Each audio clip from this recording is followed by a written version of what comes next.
Hello दोस्तों, आज की हमारी वीडियो है पर्सनल प्रोनाउन के ऊपर।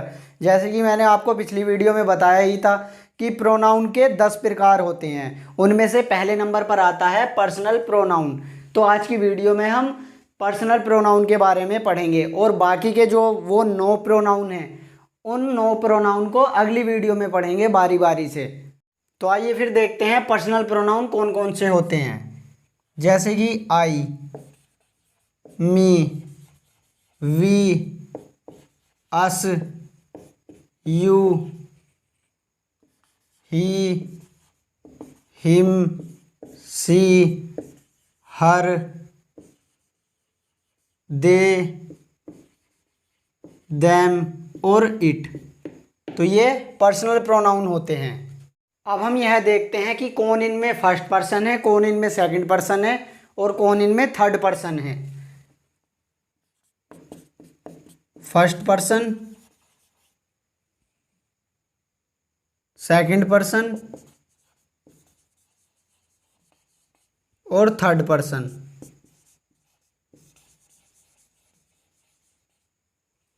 तो फर्स्ट पर्सन के प्रोनाउन होते हैं आई और वी, आई और वी। और सेकंड पर्सन के प्रोनाउन होता है केवल एक, यू। और थर्ड पर्सन के प्रोनाउन होते हैं ही, सी, इट और दे। अब हम यह देखते हैं कि इन तीनों पर्सन के सब्जेक्टिव केस क्या होंगे और ऑब्जेक्टिव केस क्या होंगे। Subjective case, objective case. तो सबसे पहले आई लेते हैं। आई सब्जेक्टिव केस है, इसका ऑब्जेक्टिव केस होता है मी। वी सब्जेक्टिव केस है, इसका ऑब्जेक्टिव केस होता है अस। और यू सब्जेक्टिव केस है और यू का ऑब्जेक्टिव केस यू ही होता है। और फिर ही सब्जेक्टिव केस है, इसका ऑब्जेक्टिव केस हिम होता है। सी सब्जेक्टिव केस है, इसका ऑब्जेक्टिव केस हर होता है। और इट सब्जेक्टिव केस है और इसका ऑब्जेक्टिव केस इट ही होता है। और लास्ट में दे सब्जेक्टिव केस है, इसका ऑब्जेक्टिव केस देम होता है। अब हम पर्सनल प्रोनाउन के कुछ रूल देखते हैं। तो पहला रूल है, यदि सेंटेंस में तीनों पर्सन आ जाएं तो हमें पहले सेकंड पर्सन को लिखना है और फिर थर्ड पर्सन को लिखना है और लास्ट में फर्स्ट पर्सन को लिखना है। तो इस रूल का सिंपल भाषा में यह मतलब हुआ, यदि किसी एक ही सेंटेंस में तीनों पर्सन आ जाते हैं, तीनों पर्सन के प्रोनाउन आ जाते हैं, तो हमें पहले सेकंड पर्सन का प्रोनाउन लिखना है और फिर उसके बाद में थर्ड पर्सन का प्रोनाउन लिखना है और फिर लास्ट में फर्स्ट पर्सन का प्रोनाउन लिखना है। तो मतलब ये हुआ, इस रूल का ऑर्डर बन जाएगा 2 3 1। पहले सेकंड पर्सन का प्रोनाउन आएगा, फिर थर्ड पर्सन का प्रोनाउन आएगा और फिर फर्स्ट पर्सन का प्रोनाउन आएगा। जैसे कि मैं एक सेंटेंस लिखता हूं, he, I and you shall study for exam. तो हमें यह देखना है कि यह सेंटेंस सही लिखा हुआ है या गलत लिखा हुआ है। तो कहाँ पर प्रोनाउन आए हैं, यहाँ पर तीनों पर्सन के प्रोनाउन हैं। तो ये जो है ही, सबसे पहले कौन से पर्सन का प्रोनाउन आया है, तो ही जो होता है यह थर्ड पर्सन का प्रोनाउन होता है, आई फर्स्ट पर्सन का प्रोनाउन होता है और यू सेकंड पर्सन का प्रोनाउन होता है। तो यहाँ पर सबसे पहले थर्ड पर्सन का प्रोनाउन आया, फिर फर्स्ट पर्सन का प्रोनाउन आया और फिर सेकंड पर्सन का प्रोनाउन आया, जो कि गलत है। इसी वजह से यह सेंटेंस गलत हो जाएगा, क्योंकि रूल यह कहता है कि पहले सेकंड पर्सन का प्रोनाउन आना चाहिए, फिर थर्ड पर्सन का प्रोनाउन आना चाहिए और फिर फर्स्ट पर्सन का प्रोनाउन आना चाहिए। तो इस सेंटेंस की सही फॉर्म यह बनेगी कि पहले तो हमें सेकंड पर्सन का प्रोनाउन लगाना है, तो मतलब पहले यू आएगा और फिर उसके बाद में हमें थर्ड पर्सन का प्रोनाउन लगाना है, तो फिर ही आएगा और फिर लास्ट में फर्स्ट पर्सन का प्रोनाउन लगाना है, तो यहाँ पर आई आएगा। तो यह ऑर्डर होगा, ना कि ही, आई एंड यू। मतलब ही, आई एंड यू ऑर्डर गलत है, इसका सही ऑर्डर होगा यू, ही एंड आई। अब सेंटेंस कंप्लीट लिख देते हैं। शैल स्टडी फॉर एग्जाम। अब सेंटेंस बिल्कुल सही है कि you, he and I shell study for exam. तुम, वह और मैं एग्जाम के लिए पढ़ेंगे। और सेंटेंस देखते हैं। मैंने लिखा I and he have finished our work. तो देखते हैं सही है या गलत है। तो ये तो इसके ऑर्डर से ही पता चलेगा कि यह सही लिखा हुआ है या गलत लिखा हुआ है। तो आई होता है फर्स्ट पर्सन का प्रोनाउन और ही होता है थर्ड पर्सन का प्रोनाउन। तो यहाँ पर ऑर्डर क्या बना, पहले आया है फर्स्ट पर्सन का प्रोनाउन और फिर आया है थर्ड पर्सन का प्रोनाउन। तो दोस्तों कोई ज़रूरी नहीं है कि हर क्वेश्चन में तीनों पर्सन के ही प्रोनाउन आएंगे। तीनों पर्सन के भी प्रोनाउन आ सकते हैं, किन्हीं दो पर्सन के भी प्रोनाउन आ सकते हैं। जैसे कि क्वेश्चन में केवल सेकंड पर्सन का प्रोनाउन आ जाए और थर्ड पर्सन का प्रोनाउन आ जाए, या ऐसे भी हो सकता है क्वेश्चन में थर्ड पर्सन का भी प्रोनाउन आ सकता है और फर्स्ट पर्सन का भी प्रोनाउन आ सकता है। और ऐसे भी हो सकता है किसी क्वेश्चन में सेकंड पर्सन और फर्स्ट पर्सन के भी प्रोनाउन आ सकते हैं। तो तीनों पर्सन के प्रोनाउन एक साथ भी आ सकते हैं, किन्हीं दो पर्सन के भी प्रोनाउन एक साथ आ सकते हैं। जैसे कि सेंटेंस में हुआ यहाँ पर तो तीनों पर्सन के प्रोनाउन आ गए, लेकिन यहाँ पर दो पर्सन के प्रोनाउन आए हैं। तो हमें यह ऑर्डर यह सिखाता है कि हमें इस हिसाब से चलना है कि पहले सेकंड, फिर थर्ड, फिर वन। इस ऑर्डर को ध्यान रखना है। इसी के हिसाब से सारे क्वेश्चन बन जाएंगे कि यह ऑर्डर यह कहता है कि अगर तीनों पर्सन आ गए तो यह ऑर्डर हो जाएगा, पहले सेकंड पर्सन लगाओ, फिर थर्ड पर्सन लगाओ और उसके बाद में फर्स्ट पर्सन लगाओ। और मान लिया केवल दो पर्सन आ गए, केवल सेकंड पर्सन और थर्ड पर्सन ही आया क्वेश्चन में, तो इन दोनों में पहले कौन आया, मतलब ऑर्डर में कौन पहले आ रहा है, सेकंड आ रहा है। तो पहले सेकंड पर्सन लगाना है और फिर हमें थर्ड पर्सन लगाना है। मान लिया क्वेश्चन में ये दो पर्सन आ गए, थर्ड पर्सन का प्रोनाउन आ गया और फर्स्ट पर्सन का प्रोनाउन आ गया। तो इस ऑर्डर में इधर को चलते हुए पहले कौन आया, तीन आया या एक आया, तीन आया, इसलिए पहले हमें थर्ड पर्सन का प्रोनाउन लगाना है और फिर हमें फर्स्ट पर्सन का प्रोनाउन लगाना है। और ऐसा भी हो सकता है कि क्वेश्चन में थर्ड पर्सन का प्रोनाउन ना आए, सेकंड पर्सन और फर्स्ट पर्सन का प्रोनाउन आ जाए। तो ऑर्डर में पहले कौन आएगा, सेकंड आएगा और फिर उसके बाद में फर्स्ट आएगा। तो हमें पहले सेकंड पर्सन का प्रोनाउन लगाना है और फिर हमें फर्स्ट पर्सन का प्रोनाउन लगाना है। मतलब हमें इधर से इधर को चलना है, उसी के हिसाब से देखना है कि पहले कौन आएगा। तो यहाँ पर क्या ऑर्डर बना, यहाँ पर ऑर्डर बना है वन, पहले वन आया और मतलब पहले फर्स्ट पर्सन का प्रोनाउन आया और फिर उसके बाद में थर्ड पर्सन का प्रोनाउन आया। इसी वजह से यह सेंटेंस गलत हो गया। इसका सही ऑर्डर क्या होगा, इसका सही ऑर्डर देखो, केवल दो पर्सन के प्रोनाउन आए हैं, फर्स्ट पर्सन और थर्ड पर्सन। तो यहाँ पर जाओ, फर्स्ट पर्सन ये रहा और थर्ड पर्सन ये रहा, तो केवल इन दो पर्सन के प्रोनाउन आए हैं। तो इनमें पहले कौन आ रहा है, पहले थर्ड पर्सन आ रहा है। तो इसलिए इस क्वेश्चन में पहले थर्ड पर्सन आएगा और बाद में फर्स्ट पर्सन आएगा। तो इस क्वेश्चन का ऑर्डर यह होना चाहिए था 3-1, पहले थर्ड पर्सन का प्रोनाउन लगाना है और फिर हमें फर्स्ट पर्सन का प्रोनाउन लगाना है। तो थर्ड पर्सन का प्रोनाउन यह है ही, तो पहले हमें ही लिखना है और उसके बाद में आई लिखना है। अब सही हो जाएगा, he and I have finished our work. उसने और मैंने अपना काम कर लिया है। इसका स्क्रीनशॉट ले लीजिए। अब हम रूल नंबर 2 देखते हैं। अब रूल नंबर 2 यह है, जब हम किसी गलती को मानते हैं तो फिर सेंटेंस में प्रोनाउन आने का ऑर्डर हो जाएगा 1 2 3। इसका मतलब ये हुआ, यदि किसी सेंटेंस में हमसे गलती हो गई तो उस सेंटेंस में सबसे पहले फर्स्ट पर्सन का प्रोनाउन आएगा, फिर सेकंड पर्सन का प्रोनाउन आएगा और फिर थर्ड पर्सन का प्रोनाउन आएगा। जैसे कि मैं सेंटेंस लिखता हूं, you, he and I have made a mistake.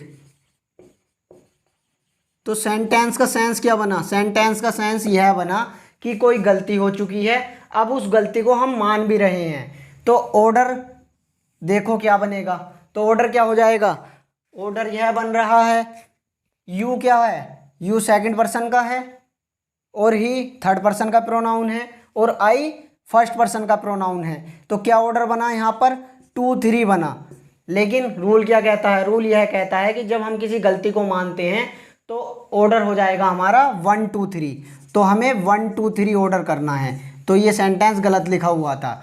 तो इस सेंटेंस का सही रूप होगा, पहले हमें फर्स्ट पर्सन का प्रोनाउन लगाना है, मतलब पहले आई आएगा, फिर सेकंड पर्सन का प्रोनाउन लगाना है, मतलब यू आएगा, और फिर हमें थर्ड पर्सन का प्रोनाउन लगाना है, मतलब ही आएगा। तो यू, ही एंड आई का सही ऑर्डर बनेगा I, you and he have made a mistake. तो सेंटेंस हो जाएगा I, you and he have made a mistake.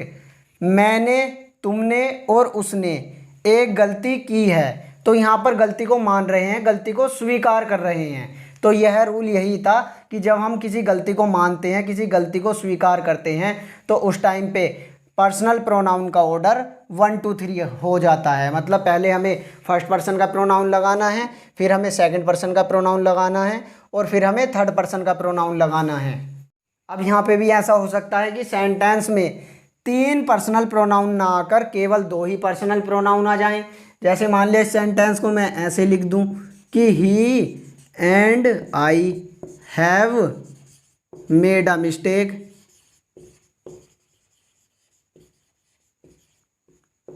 तो यहाँ पर केवल 2 ही पर्सनल प्रोनाउन आए हैं, एक ही और एक आई। तो ही तो है थर्ड पर्सन का प्रोनाउन और आई फर्स्ट पर्सन का प्रोनाउन। तो रूल क्या कहता है, रूल यह कहता है कि पहले हमें फर्स्ट पर्सन का प्रोनाउन लगाना है। तो इसका मतलब पहले हमें आई लिखना था और उसके बाद में हमें सेकंड पर्सन का प्रोनाउन लगाना है। तो सेकंड पर्सन का तो प्रोनाउन इसमें है ही नहीं, तो इस चीज़ को छोड़ो, अब सेकंड से आगे बढ़ो। तो सेकंड से आगे आता है थर्ड पर्सन का प्रोनाउन, तो फिर हमें थर्ड पर्सन का प्रोनाउन लगाना है। तो मतलब फिर हमें ही लगाना है। तो ये हो जाएगा आई एंड ही एंड आई का सही ऑर्डर बनेगा I and he have made a mistake. तो यहां पर ऑर्डर था इस सेंटेंस में 3 1 का, जो कि गलत है। तो सही ऑर्डर क्या होगा इस सेंटेंस में, सही ऑर्डर बनेगा यहाँ पे 1 और 3 का, क्योंकि सेकंड पर्सन का प्रोनाउन इसमें है ही नहीं। तो पहले फर्स्ट आएगा, फर्स्ट के बाद सेकंड आएगा, तो सेकंड तो इसमें है ही नहीं, सेकंड के बाद में थर्ड आएगा। तो 1 3 ऑर्डर सही होगा। मैंने और उसने एक गलती की है। अब तीसरा रूल देखते हैं। यदि सेंटेंस में सभी पर्सन के प्रोनाउन प्लूरल आ जाएं तो फिर ऑर्डर हो जाएगा 1 2 3। तो सिंपल सा यही मतलब हुआ कि यदि सेंटेंस में जितने भी प्रकार के प्रोनाउन आए हैं, जितने भी पर्सन के प्रोनाउन आए हैं, यदि वह प्रोनाउन सभी के सभी प्लूरल हैं, तो फिर हमें पहले फर्स्ट पर्सन का प्रोनाउन लगाना है, फिर हमें सेकंड पर्सन का प्रोनाउन लगाना है, और फिर हमें थर्ड पर्सन का प्रोनाउन लगाना है। अब जैसे कि यहाँ पे मैंने सेंटेंस लिखा you, they and we should now get down to work. तो देखते हैं सेंटेंस सही है या गलत है। तो देखो यहाँ पर तीनों पर्सन के ही प्रोनाउन आए हैं, यू, दे और वी। तीनों ही क्या हैं, तीनों ही प्लूरल हैं। तो एक ही सेंटेंस में जितने भी प्रोनाउन आए हैं वह सभी के सभी क्या हैं, प्लूरल हैं। तो ये वाला रूल बन गया कि यदि किसी सेंटेंस में जितने भी प्रोनाउन आते हैं, यदि प्रोनाउन वे सभी के सभी प्लूरल हैं, तो फिर उनका ऑर्डर हो जाएगा 1 2 3। और यहाँ पर क्या ऑर्डर बन रहा है, यहाँ पर ऑर्डर बन रहा है 2 3 1, जो कि गलत है। तो यहाँ पर ऑर्डर बना 2 3 1। तो इसका सही ऑर्डर क्या होगा, इसका सही ऑर्डर होगा 1 2 3। तो 1 2 3 की फॉर्म में लिखो इन्हें। पहले हमें लिखना है फर्स्ट पर्सन का प्रोनाउन, तो पहले लिखा जाएगा वी, फिर हमें लिखना है सेकंड पर्सन का प्रोनाउन, फिर यू आएगा, और फिर थर्ड पर्सन का प्रोनाउन लिखा जाएगा। तो we, you and third person का प्रोनाउन दे। तो अब सही है, यू, दे एंड वी की सही फॉर्म होगी we, you and they should now get down to work. हमें, तुम्हें और उन्हें अब काम पर लग जाना चाहिए। तो दोस्तों स्क्रीनशॉट ले लीजिए। अब हम रूल नंबर 4 देखते हैं। अब रूल नंबर 4 देखते हैं। Let, like, but, except, between and, मतलब ये एक जोड़ा है यहाँ से यहाँ तक का। बिटवीन एंड का एक ही जोड़ा है, मतलब इस वाले वर्ड का यह मतलब हुआ। बिटवीन के बाद में यहाँ पे कुछ आ रहा होगा और एंड के बाद में यहाँ पर कुछ आ रहा होगा। और आगे बढ़ते हैं। सभी प्रीपोजिशन के बाद हमेशा ऑब्जेक्टिव केस आएगा। तो आई बात समझ में। ये कुछ ऐसे वर्ड हैं, इनके बाद में हमें हमेशा ऑब्जेक्टिव केस ही लिखना है। अब जैसे कि यहाँ पे मैं कुछ गलत सेंटेंस लिखता हूँ, उन्हें हमें सही करना है। पहला sentence, let I do this work. दूसरा sentence, everyone attended the party except he. अब तीसरा sentence, there is no problem between she and I. चौथा sentence, he laughed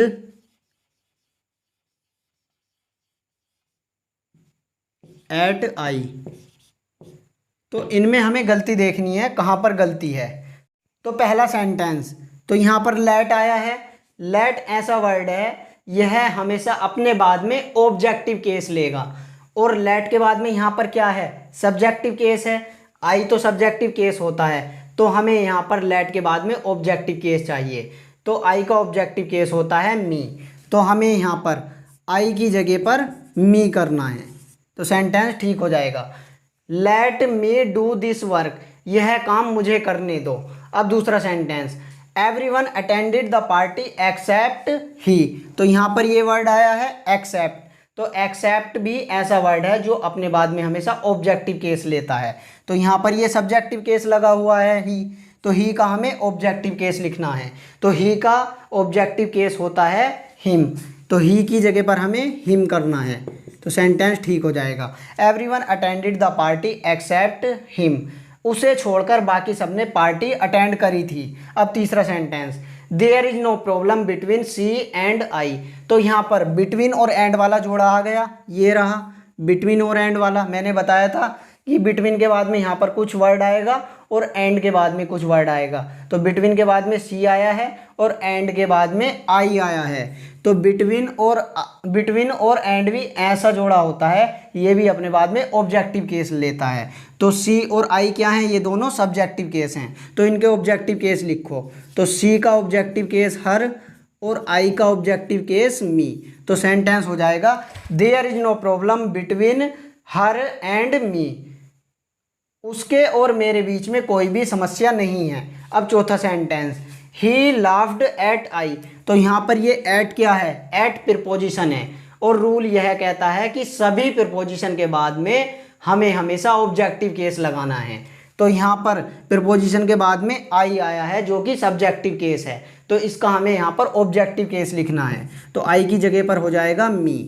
he laughed at me, वह मेरे पर हंसा था। अब मैं एक सेंटेंस और लिखता हूँ, यहाँ पे मैंने लिखा आई लाइक यू। तो ये बताना है कि यहाँ पर जो ये वाला यू आया है, ये वाला यू सब्जेक्टिव केस वाला यू है या फिर ऑब्जेक्टिव केस वाला यू है। तो लाइक ऐसा वर्ड होता है, यह अपने बाद में हमेशा ऑब्जेक्टिव केस लेता है। तो यहाँ पर आ गया लाइक, तो इसलिए ये वाला जो यू है, ये वाला यू ऑब्जेक्टिव केस वाला यू है, ऑब्जेक्टिव केस। तो स्क्रीनशॉट ले लीजिए। अब हम रूल नंबर 5 देखते हैं।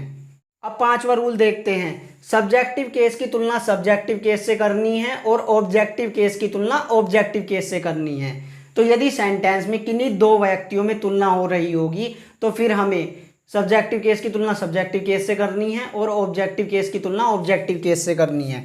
जैसे कि मैं सेंटेंस लिखता हूँ यहाँ पे, ही इज बेटर देन मी।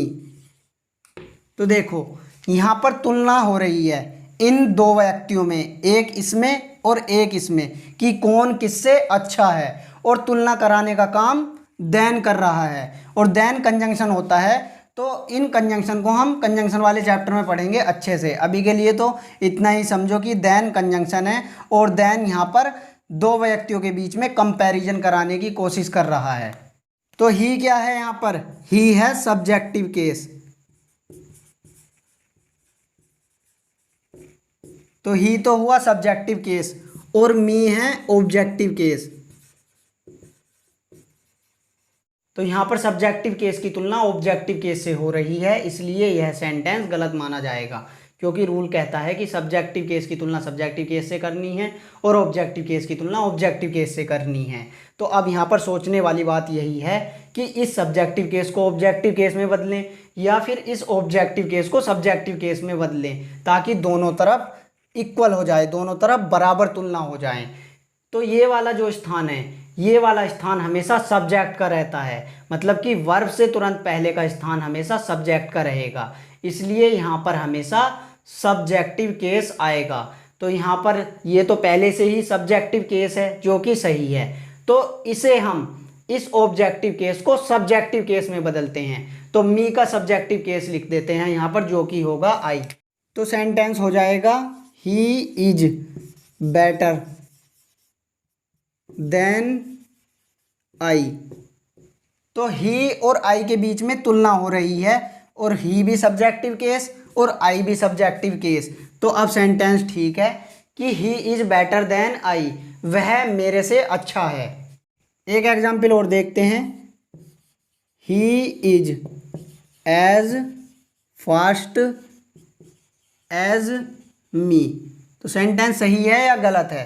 तो यहाँ पर कंपैरिजन का काम कर रहा है एज, एज भी कंजंक्शन होता है। तो देखो सेंटेंस सही है या गलत है। तो इस सेंटेंस में सबसे पहले तो ये देखो कि किन दो के बीच में तुलना हो रही है। तो एक तो ये है और एक ये है, ही और मी। तो ही सब्जेक्टिव केस है, मी ऑब्जेक्टिव केस है। तो यहाँ पर भी तुलना ठीक से नहीं हुई है, तो तुलना मतलब सेम चीज़ों में नहीं हुई है, इसलिए ये सेंटेंस गलत हो जाएगा। इसकी सही फॉर्म लिखनी है हमें, तो इसे तो हम चेंज नहीं कर सकते, तो इसे ही चेंज करेंगे हम, मी को आई में बदल लेंगे, तो सेंटेंस ठीक हो जाएगा। तो सेंटेंस हो जाएगा he is as fast as I. अब सेंटेंस ठीक है, ही भी सब्जेक्टिव केस, आई भी सब्जेक्टिव केस, दोनों तरफ सब्जेक्टिव केस में तुलना हो गई कि he is as fast as I, वह उतना ही तेज है जितना मैं हूँ। तीसरा एग्जाम्पल देखते हैं, he likes us better than they. तो सबसे पहले तो यही देखो कि किन दो के बीच में तुलना हो रही है। तो एक तो ये और एक ये, तो इस सेंटेंस में अस और दे के बीच में तुलना हो रही है। तो अस क्या है? अस तो है ऑब्जेक्टिव केस, और दे क्या है? दे सब्जेक्टिव केस है। तो इसलिए यह सेंटेंस गलत हो जाएगा। एक जैसा करना है हमें, एक जैसी तुलना करनी है। तो ये तो ठीक आया है, वर्ब के तुरंत बाद में ऑब्जेक्ट ही आता है, मतलब कि वर्ब के तुरंत बाद में ऑब्जेक्टिव केस ही आएगा। तो ये तो ठीक है। तो हम इस सब्जेक्टिव केस को ऑब्जेक्टिव केस में बदलेंगे ताकि दोनों तरफ तुलना सेम हो जाए। तो दे का ऑब्जेक्टिव केस होता है देम, तो यहाँ पर हमें दे की जगह पर देम करना है। तो सेंटेंस हो जाएगा ही likes us better then them, वह उनसे ज़्यादा हमें पसंद करता है। तो दोस्तों इस प्रकार आज की हमारी क्लास थी। इन प्रोनाउन के रूल तो हम पढ़ चुके, केवल एक प्रोनाउन रह गया इट। इट के रूल हम कल वाली वीडियो में पढ़ेंगे। तो दोस्तों यदि वीडियो पसंद आई तो वीडियो को लाइक कर दीजिए, शेयर कर दीजिए, और चैनल पर नए हो तो चैनल को सब्सक्राइब कर लीजिए। तो मिलते हैं दोस्तों नेक्स्ट वीडियो में।